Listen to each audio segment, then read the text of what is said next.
Shalom, selamat pagi, warga jemaat GKI Ebenezer Timika, dari rayon Yerusalem sampai rayon Yordan, dan juga warga Kristen dimanapun berada. Kita patut bersyukur, oleh karena pemeliharaan Tuhan sehingga kita dapat berjumpa lagi dalam siaran Bina Keluarga Kristen edisi Senin tanggal 19 Mei tahun 2025. Pagi ini kita akan mendengarkan firman Tuhan dalam renungan pagi yang akan disampaikan oleh Pendeta Ibu Dina F. Joltu, STH, MMis. Untuk mengawali siaran di pagi ini, kita akan memulainya dengan doa. Shalom, selamat pagi, salam sejahtera untuk kita sekalian. Bapak Ibu, saudara-saudara jemaat GKI Ebenezer Timika, dari rayon Yerusalem sampai rayon Yordan yang dikasihi dan diberkati Tuhan. Di pagi hari ini kita hendak membaca, merenungkan dan belajar dari firman Tuhan dalam mengawali seluruh aktivitas, tugas kerja, pengabdian dan pelayanan kita. Bagian firman Tuhan bagi kita di saat ini Senin 19 Mei 2025 dari Kitab Kudus Perjanjian Baru 1 Korintus pasalnya yang ke-15 ayat 35 sampai ayatnya yang ke-38. 1 Korintus 15 ayat 35 sampai 38. Mari Bapak Ibu saudara-saudara jemaat yang dikasihi dan diberkati Tuhan, kita berdoa sebelum membaca, merenungkan dan belajar dari firman Tuhan. Terpujilah Engkau Bapa yang kekal, Allah di dalam Kristus Yesus Tuhan kami, Allah yang setia menjaga dan memelihara kami, Allah yang mengaruniakan kami hari baru. Di dalamnya Engkau memberikan kami tanggung jawab pekerjaan dan pelayanan untuk menyaksikan tentang segala karya dan kuasa-Mu lewat seluruh peran kami. Mendasari seluruh aktivitas tugas kerja kami di sepanjang hari ini Bapa, kami datang kepadamu, mohon pertolongan-Mu, mohon kekuatan-Mu, mohon peneguhan-Mu lewat kebenaran firman yang hendak kami baca dan renungkan. Kami mohon Roh Kudus Tuhan mengurapi kami semua, supaya di pagi ini dengan kebenaran firman-Mu kami terus melangkah dalam peran dan tanggung jawab kami untuk menghadirkan karya dan kasih-Mu di tengah-tengah dunia ini, supaya lewat pelayanan, kesaksian dan peran kami Tuhan dipuji, disembah dan dimuliakan. Bapa di sorga, berbicaralah kepada kami, sebab sesungguhnya di pagi ini kami telah sedia membaca, merenungkan dan belajar dari firman-Mu. Demi Kristus Yesus firman yang hidup. Amin.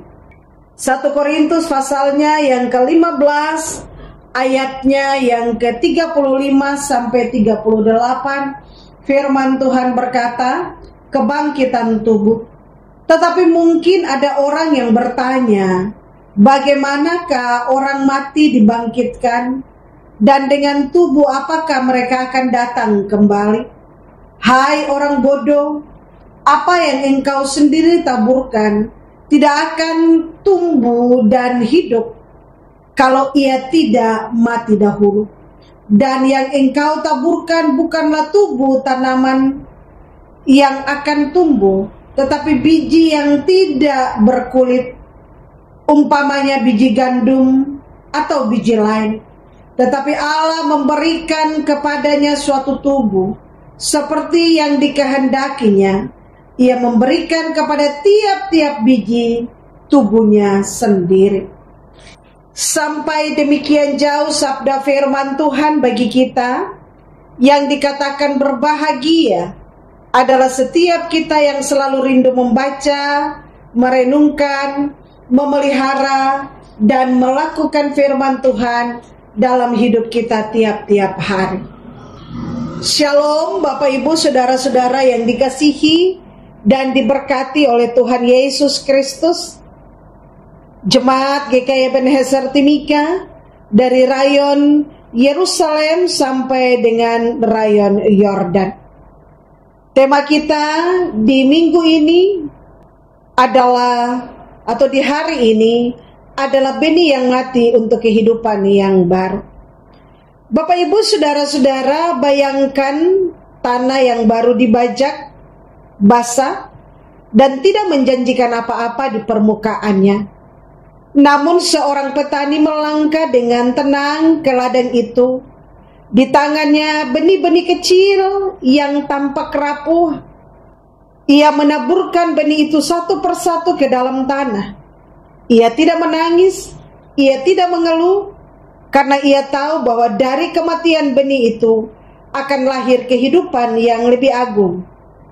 Akan tumbuh, tunas, yang kemudian berkembang menjadi pohon dan menghasilkan buah. Inilah sebuah prinsip ilahi yang terukir dalam ciptaan, di mana hidup sejati dimulai dengan kematian. Bapak, Ibu, saudara-saudara jemaat yang dikasihi Tuhan, Rasul Paulus menggunakan gambaran yang sangat dramatis ini untuk menjawab keraguan tentang kebangkitan tubuh. Banyak orang mempertanyakan bagaimana mungkin tubuh yang telah hancur di dalam tanah dapat dibangkitkan kembali. Dengan bentuk seperti apa? Bukankah tubuh itu telah lenyap? Tetapi Paulus menjawab bukan dengan teori ilmiah, melainkan dengan kebenaran rohani yang agung, yang hanya bisa dipahami oleh hati yang berserah. Oleh sebab itu ia menyebut orang-orang yang mempertanyakan kebangkitan itu sebagai orang-orang bodoh, bukan karena ketidaktahuan mereka, melainkan karena ketidakmauan mereka untuk percaya kepada kuasa Allah yang mampu menciptakan kembali dari kehancuran. Hari ini firman Tuhan membawa kita masuk ke dalam salah satu misteri paling mendalam dalam iman Kristen, tentang kebangkitan tubuh. Ini bukan sekedar pengharapan bagi masa depan, melainkan dasar penghiburan dan kekuatan untuk menapaki kehidupan saat ini. Karena bila kita mengerti bahwa tubuh kita ini akan ditaburkan untuk dibangkitkan dalam kemuliaan, maka kita akan menjalani hidup ini dengan iman, bukan dengan ketakutan.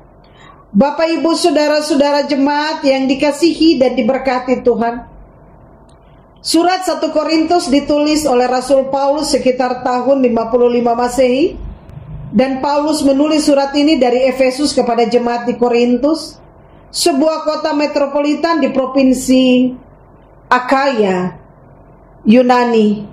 Korintus adalah kota pelabuhan penting, penuh dengan perdagangan, kekayaan, juga moralitas yang merosot. Jemaat Kristen di sana hidup di tengah dunia yang sangat terpengaruh dan dipengaruhi oleh pemikiran Yunani, terutama ajaran-ajaran dualisme yang memisahkan tubuh dan roh secara ekstrim. Bagi filsuf Yunani, tubuh adalah penjara jiwa. Konsep bahwa tubuh akan dibangkitkan adalah penghinaan terhadap pemikiran mereka. Mereka percaya keselamatan adalah ketika roh terlepas dari tubuh. Maka ketika Rasul Paulus memberitakan kebangkitan Kristus dan kebangkitan orang percaya secara jasmani, banyak yang mengejek dan mengoloknya. Jemaat yang dikasihi Tuhan, jemaat di Korintus, ada yang percaya kebangkitan hanya bersifat rohani, ada pula yang menyangkali kebangkitan sama sekali. Ini adalah masalah serius, karena bila kebangkitan tidak nyata, maka kematian Yesus pun menjadi sia-sia. Oleh sebab itu Rasul Paulus menulis surat 1 Korintus pasal 15 sebagai respon atas keraguan ini dan menyatakan sebagai inti dari Injil. Bapak, Ibu, saudara-saudaraku yang dikasihi dan diberkati oleh Yesus Kristus, orang-orang Korintus juga sangat terobsesi dengan kekuatan fisik, retorika, dan kemuliaan duniawi. Mereka melihat tubuh sebagai sarana kenikmatan duniawi, tetapi bukan bagian dari keselamatan. Paulus menghancurkan pola pikir ini dengan mengatakan bahwa tubuh yang sekarang adalah benih dan hanya bila ia mati barulah Allah dapat membangkitkannya dalam bentuk yang baru. Tubuh kebangkitan bukanlah salinan tubuh lama, tetapi tubuh yang ditentukan oleh Allah, diubah dari yang duniawi kepada yang sorgawi. Bapak Ibu, saudara-saudara jemaat yang saya kasihi dan yang diberkati oleh Tuhan Yesus Kristus.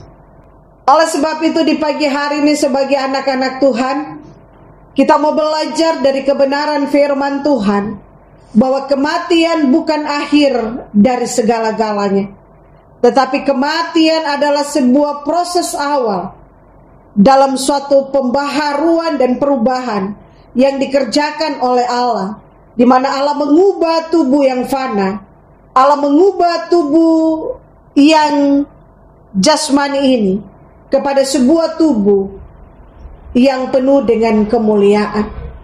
Dan kita belajar bahwa orang Kristen meyakini bahwa kematian adalah proses perjumpaan dengan Allah, proses di mana ada sebuah kehidupan baru yang disediakan oleh Allah, kehidupan yang kekal, kehidupan di mana kita menikmati kekekalan bersama Allah. Persekutuan jemaat yang dikasihi dan diberkati oleh Yesus Kristus. Dari bagian firman Tuhan ini kita belajar tentang satu benih, yaitu Yesus Kristus yang ditaburkan dalam tanah kematian dan bangkit menjadi buah sulung kebangkitan.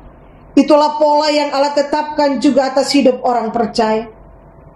Kita percaya bahwa sebagaimana Kristus telah dibangkitkan dari kuasa dosa dan maut, maka setiap orang yang percaya kepada Kristus, yang mengimani Kristus, yang hidup di dalam Kristus, pada waktu nafiri Allah dibunyikan, maka ada kebangkitan tubuh.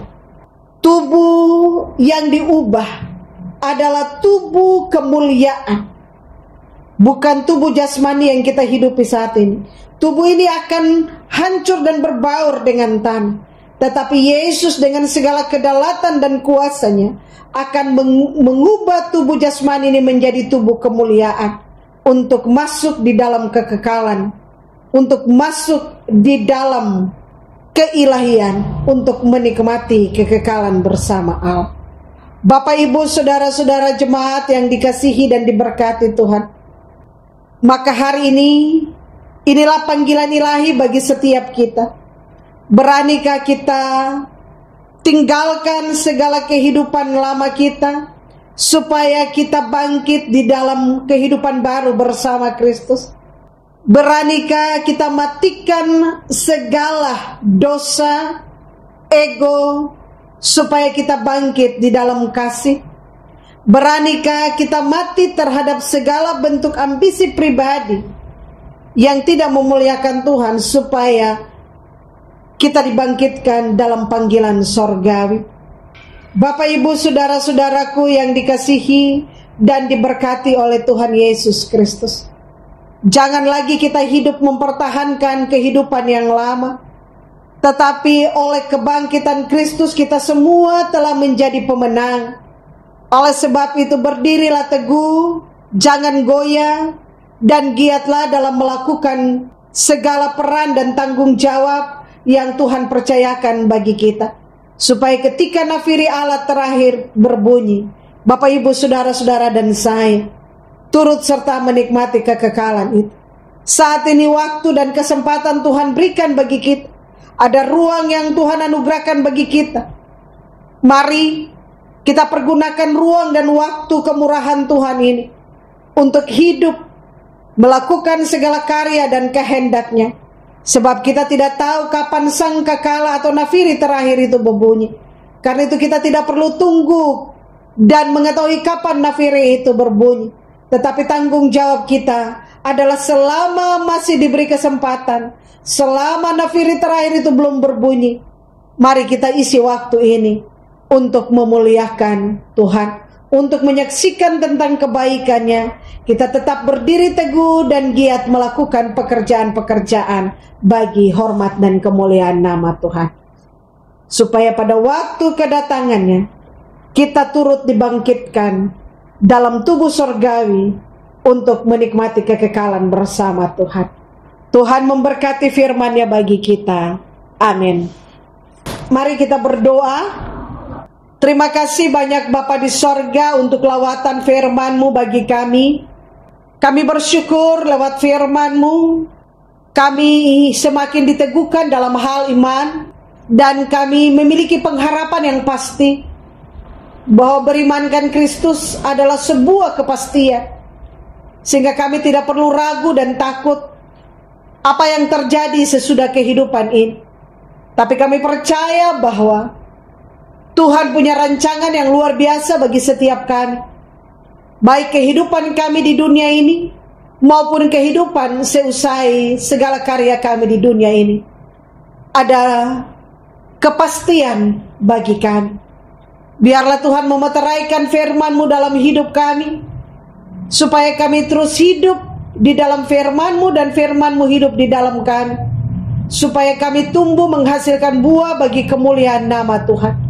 Hamba berdoa dalam nama Yesus, menyerahkan dan mempertaruhkan seluruh kehidupan umat-Mu dan hamba-hamba-Mu di Jemaat Ebenezer Timika, dari rayon 1 atau rayon Yerusalem sampai rayon Yordan, unsur-unsur jemaat PW, PKB, Pampar, tetapi juga hamba-hamba Tuhan, pendeta, penatua, syamaz, BPPG jemaat, para pekerja gereja, panitia-panitia yang terbentuk untuk menopang pelayanan dalam gereja Tuhan di Jemaat Ebenezer, bahkan seluruh warga jemaat dari rayon Yerusalem sampai rayon Yordan. Tuhan memberkati kami, melindungi kami, menaungi kami. Segala tugas aktivitas kami di sepanjang hari ini kami serahkan dalam tangan-Mu, dengan memohon pertolongan Tuhan, dengan memohon campur tangan Tuhan, dengan memohon topangan Tuhan, dengan memohon dukungan Tuhan. Pemeliharaanmu yang sempurna menjadi bagian kami, sehingga di hari ini kami boleh melakukan segala sesuatu, peran dan tanggung jawab kami dengan sungguh-sungguh, dengan setia dan giat. Dan firman-Mu mengajarkan kami supaya kami tidak goyah, tapi kami berdiri teguh di dalam pengharapan dan percaya kepada-Mu Bapa. Ya Allah yang maha baik dan maha kasih, hamba berdoa untuk segenap umat-Mu, hamba-hamba-Mu yang bersyukur karena bertambah setahun usia maupun usia pernikahan. Biarlah kiranya umur panjang, kehidupan, keselamatan Tuhan beri, sukacita dan kebahagiaan. Bagi mereka yang sakit, Tuhan jamah pulihkan, sembuhkan dan selamatkan. Berkati obat, makan, minum yang mereka konsumsi. Bagi mereka yang bergumul dalam mencari pekerjaan, peluang dan kesempatan kerja Tuhan beri.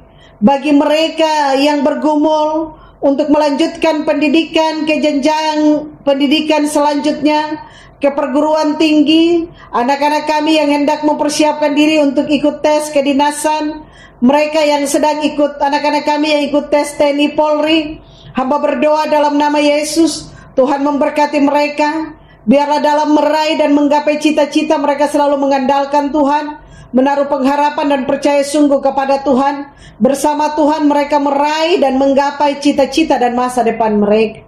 Kami berdoa untuk orang tua kami yang telah lansia. Tuhan berkati, beri sukacita dan penghiburan, kekuatan dan topangan, kesehatan yang terbaik bagi mereka. Hamba berdoa menyerahkan seluruh program pelayanan dan kegiatan-kegiatan pelayanan di sepanjang minggu yang baru ini dalam tangan-Mu. Tuhan campur tangan dan turut terlibat dalam segala hal yang hendak kami lakukan. Biarlah semuanya membawa hormat, pujian, kemuliaan bagi nama Tuhan. Hamba berdoa dalam nama Yesus, menyerahkan dan mempertaruhkan seluruh rencana pelayanan, baik secara fisik maupun pelayanan secara spiritual dalam Jemaat Ebenezer. Tuhan memberkati, sehingga semua boleh berlangsung, berjalan lancar, berjalan dengan pertolongan Tuhan, dan menghadirkan berkat Allah dalam kehidupan kami, dalam kehidupan umat-Mu. Nama Tuhan saja dipuji, disembah, dan dimuliakan. Terima kasih banyak Bapa di sorga, terima kasih Tuhan Yesus. Inilah doa, syukur, dan permohonan kami yang kami naikkan dan sampaikan hanya di dalam nama Tuhan Yesus Kristus, yang adalah Tuhan dan Juru Selamat kami yang setia, yang telah bangkit mengalahkan kuasa dosa dan maut, yang memberikan kemenangan yang gilang gemilang bagi kami, dan yang menjaminkan kebangkitan dan kehidupan kekal bagi kami. Kami berdoa dan mengucap syukur dan mohon berkat Tuhan. Tuhan memberkati engkau dan melindungi engkau. Tuhan menyinari engkau dengan wajah-Nya dan beri engkau kasih karunia. Tuhan menghadapkan wajah-Nya kepadamu dan memberi engkau damai sejahtera. Amin. Selamat pagi, selamat beraktivitas. Tuhan Yesus berkati. Shalom. Demikianlah renungan firman Tuhan yang telah kita dengar di pagi ini. Kiranya Tuhan Yesus Kristus akan menyempurnakan firman-Nya bagi kita dan memberikan kita kekuatan dan menyertai kita dalam aktivitas dan kerja kita di hari ini. Tuhan Yesus memberkati. Shalom.